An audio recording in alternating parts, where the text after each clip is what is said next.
the pharaoh's final resting place, the tour of the Valley of the Kings.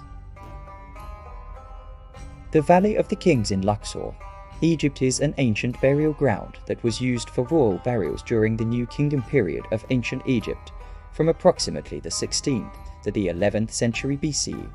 The valley is located on the west bank of the Nile River, across from the ancient city of Thebes. The valley was chosen as a burial site for pharaohs and other important nobles because it was believed to be a sacred location that was close to the gods.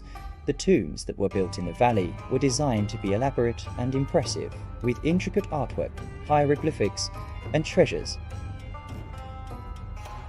The tombs in the Valley of the Kings were designed to protect the pharaohs' bodies and possessions in the afterlife. They were built deep underground and often featured complex networks of chambers and corridors. The walls of the tombs were covered in colorful paintings and hieroglyphics that depicted scenes from the pharaoh's life and the rituals and beliefs surrounding death and the afterlife. Despite the many tombs that have been discovered in the Valley of the Kings, there are still mysteries and unanswered questions surrounding the site.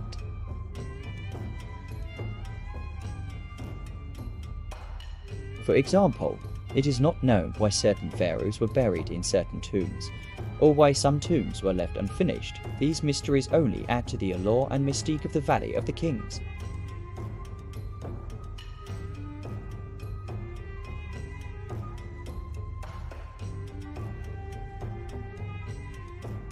Today, the Valley of the Kings is a popular tourist destination and attracts visitors from all over the world who come to marvel at the impressive tombs and learn about the history and culture of ancient Egypt.